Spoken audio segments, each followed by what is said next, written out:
Hello everyone, welcome to Teach Me Maths and GS channel. अगर आप मेरे channel पर नए हैं तो please Teach Me Maths and GS channel को सब्सक्राइब करें और बेल आइकन को प्रेस करें, जिससे मेरे हर वीडियो का नोटिफिकेशन आप तक पहुंचे सबसे पहले। मेरा ये वीडियो वर्गमूल और वर्ग पर है, या फिर कहें स्क्वायर और स्क्वायर रूट पर है।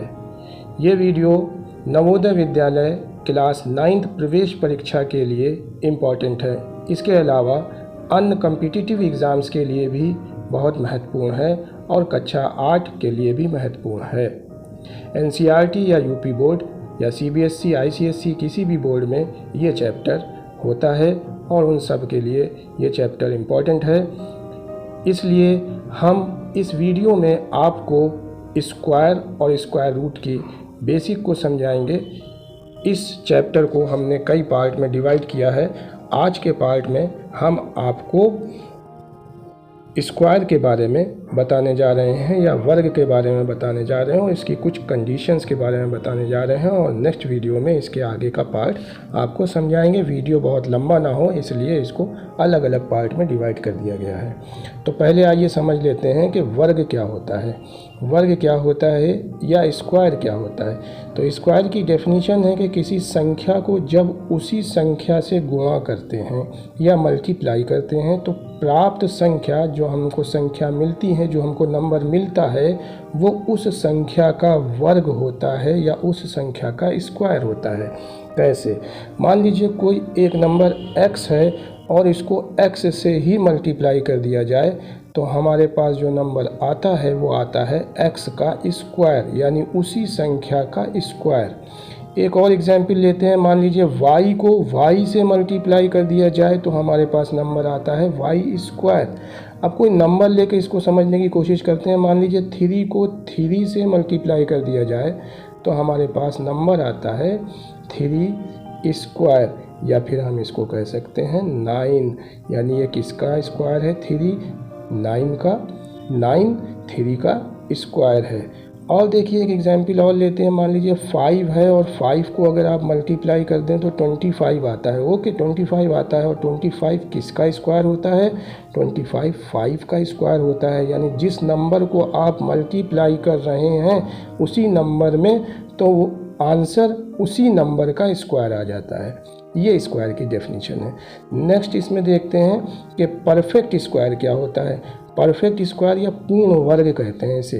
कोई प्राकृत संख्या, कोई भी नेचुरल नंबर पूर्ण वर्ग कहलाता है। कब कहलाता है? यदि वह किसी प्राकृत संख्या का वर्ग है। वो किसी भी नेचुरल नंबर का अगर स्क्वायर है तो वो क्या कहलाता है? वो परफेक्ट स्क्वायर कहलाता है। अगर है तो जैसे 1, 4, 9, 16, 25 एंड सो ऑन, ये जितने भी नंबर हैं इस तरह के, वो सब के सब क्या है? परफेक्ट स्क्वायर है। कैसे अभी समझते हैं। देखिए जैसे 1 है, 1 क्या है? 1 का स्क्वायर होता है। 4 नंबर लिया है तो 4 क्या है? वो 2 का स्क्वायर होता है। देखिए 4 एक परफेक्ट स्क्वायर हुआ क्योंकि ये एक नेचुरल नंबर 2 का स्क्वायर है, पूरा स्क्वायर है 4, इसलिए ये एक परफेक्ट स्क्वायर हुआ। मान लीजिए 9 है, 9 एक परफेक्ट स्क्वायर है। क्यों परफेक्ट स्क्वायर है? क्योंकि ये 3 का पूरा स्क्वायर होता है। इसीलिए 16 है, 16 एक परफेक्ट स्क्वायर है। क्यों? क्योंकि ये 4 का स्क्वायर होता है। 25 है, 25 भी 5 का स्क्वायर होता है। इसी तरह से मान लीजिए 36 है, 36 क्या है? ये 6 का स्क्वायर होता है। तो ये सारे के सारे नंबर परफेक्ट स्क्वायर होते हैं। परफेक्ट मीन्स ही होता है कि पूरा स्क्वायर निकल आए अगर उसका, तो वो परफेक्ट स्क्वायर है। अगर पूरा स्क्वायर नहीं निकले तो नॉन परफेक्ट स्क्वायर कहलाता है। अब नेक्स्ट चीज़ हम देखते हैं, यहाँ पर कुछ कंडीशन देख रहे हैं कि परफेक्ट स्क्वायर कब हो सकता है। यदि किसी नंबर के अंत में 2 हो, 3 हो, 7 हो या 8 हो तो वो नंबर कभी भी परफेक्ट स्क्वायर नहीं होगा। मान लीजिए कोई नंबर है 81 और इसके देखिए अंत वाला नंबर या आखिर वाला नंबर क्या है? 1 है, तो ये क्या है? ये परफेक्ट स्क्वायर है किसका? 9 का। ओके, लेकिन अब एक नंबर है हमारे पास 82, इसका आखिरी नंबर देखिए क्या है? 2 है और हमने यहाँ पे लिखा है, देखिए अगर 2 होगा तो वो परफेक्ट स्क्वायर नहीं होगा, तो ये परफेक्ट स्क्वायर नहीं है। ओके, समझ में आया होगा।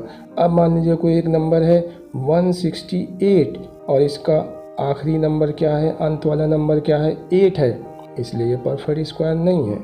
और देखिए मान लीजिए कोई नंबर है 223 और इसका आखिरी नंबर क्या है, 3 है, इसलिए ये परफेक्ट स्क्वायर नहीं है। 2 हो, 3 हो, या फिर 7 हो और 8 हो। और देखिए मान लीजिए कोई नंबर है 147 और आखिरी नंबर इसमें क्या है, 7, इसलिए परफेक्ट स्क्वायर नहीं है। समझ में आ गया होगा। आइए अब देखते हैं नेक्स्ट कंडीशन। नेक्स्ट कंडीशन, यदि किसी नंबर में ज़ीरो की संख्या विषम हो, यानी ज़ीरो विषम बार आया हो, विषम टाइम्स आया हो, ऑड टाइम्स आया हो, विषम हो यानी ऑड टाइम्स आया हो, ऑड टाइम्स यानी उसकी गिनती अगर गिनी जाए तो वो ऑड हो जाए। मान लीजिए कोई नंबर लेते हैं 8 0 0 कितने बार आया है, एक बार आया है और एक विषम होता है, इसलिए ये परफेक्ट स्क्वायर नहीं है। और एक लेते हैं, देखिए 4 0 और 0 कितने बार आया है, एक बार आया, ये नहीं है। लेकिन अगर आप सीधे सीधे 4 लेंगे तो ये 4 क्या है, ये परफेक्ट स्क्वायर है, ये परफेक्ट स्क्वायर है। लेकिन उसमें अगर एक 0 बढ़ा देंगे 40 कर देंगे, और 40 क्या है, वो एक नंबर है, एक 0 है उसमें, और एक क्या होता है, वो विषम होता है, इसलिए आपका ये परफेक्ट स्क्वायर नहीं है। और देखिए एक क्वेश्चन देते हैं, मान लीजिए एक एग्जांपल लेते हैं 4 तो परफेक्ट स्क्वायर है, लेकिन अगर आप इसमें 3 0 बढ़ा दो तो 3 0 क्या होते हैं, 3 0 विषम संख्या के 0 हो गए, इसलिए ये परफेक्ट स्क्वायर नहीं है। और देखिए एक क्वेश्चन लेते हैं, मान लीजिए 25 है, 25 एक एग्जाम्पल है, 25 परफेक्ट स्क्वायर है, लेकिन अगर आप इसमें 3 4 और 5 0 बढ़ा दें, 5 0 हो गए विषम संख्या के 0, इसलिए यह परफेक्ट स्क्वायर नहीं है। आइए नेक्स्ट कंडीशन समझते हैं। नेक्स्ट कंडीशन है कि यदि किसी नंबर को 3 से भाग दिया जाए, 3 से किससे भाग दिया जाए, 3 से, और उसका रिमाइंडर 2 आ जाए, 2 बच जाए, तो वो कभी भी परफेक्ट स्क्वायर नहीं होगा। मान लीजिए कोई नंबर लेते हैं, मान लीजिए नंबर लेते हैं 578, ये एक नंबर है, ओके, ये एक नंबर है। वैसे तो इसमें लास्ट में 8 है, इसलिए ये परफेक्ट स्क्वायर नहीं होगा, पहली कंडीशन से हम इसको बता चुके हैं। लेकिन अगर ये 3 वाले से हम चेक करके देखें क्या ये परफेक्ट स्क्वायर होगा, तो आइए चेक करें। 3 से आप 5 7 8 को डिवाइड कर दीजिए, करिए ज़रा डिवाइड, तो 3 1 3 जाएगा, कितना बचेगा, 2 बचेगा, 7 उतार लिया, और 3 का 27 में डिवाइड करेंगे तो 3 9 हो जाएगा 27। अब आपके पास बच जाएगा 8, और 8 3 से कितने बार जाएगा, 2 बार, 3 2 6। अब आपके पास बच जाएगा 2, और ये 2 हो गया रिमाइंडर। तो अगर 2 रिमाइंडर बच जाए तो वो परफेक्ट स्क्वायर नहीं होता। कब 2 रिमाइंडर बच जाए, 3 से डिवाइड करने पर 2 रिमाइंडर बच जाए तो परफेक्ट स्क्वायर नहीं होता, इसलिए 5 7 8 परफेक्ट स्क्वायर नहीं होगा। अब एक एग्जाम्पल को आप खुद करके देखिए, क्या ये परफेक्ट स्क्वायर है, आप इसको करके देखिएगा। 7 2 2 ये भी परफेक्ट स्क्वायर नहीं होगा।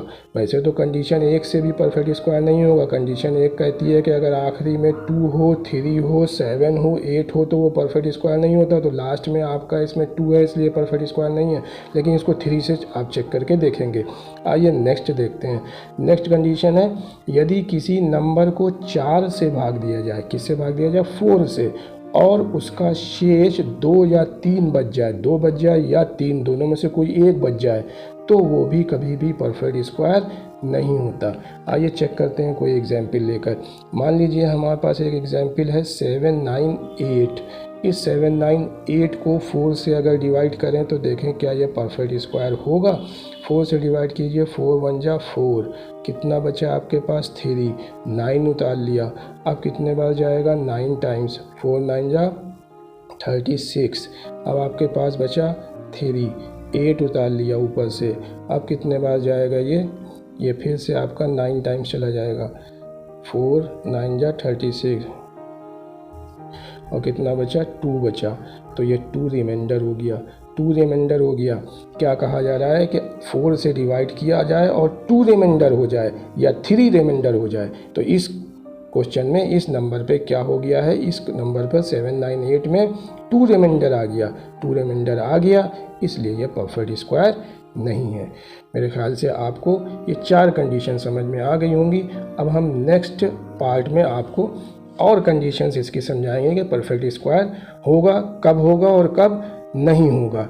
आइए हमने क्या क्या सीखा उसको एक बार समराइज़ कर लेते हैं। इस वीडियो में आपने सीखा है कि वर्ग किसे कहते हैं, किसी संख्या को जब उसी संख्या से गुणा करते हैं तो प्राप्त संख्या उस संख्या का वर्ग कहलाती है।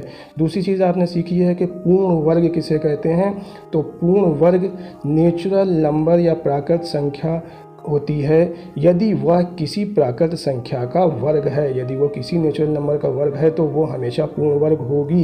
दूसरे आपने 4 कंडीशन सीखी हैं। कौन कौन सी, कि अगर किसी नंबर के अंत में 2 हो, 3 हो, 7 हो या 8 हो तो वो कभी भी परफेक्ट स्क्वायर नहीं होगी। इसी प्रकार अगर किसी नंबर में 0 की संख्या विषम हो तो वो कभी भी परफेक्ट स्क्वायर नहीं होगा। और आपने सीखा कि अगर किसी नंबर में 3 से डिवाइड किया जाए और रिमाइंडर 2 बच जाए तो वो कभी भी परफेक्ट स्क्वायर नहीं होगा। इसी तरह से आपने सीखा कि अगर किसी नंबर में 4 से डिवाइड किया जाए और उसका रिमाइंडर 2 या 3 बच जाए तो वो कभी भी परफेक्ट स्क्वायर नहीं होगा।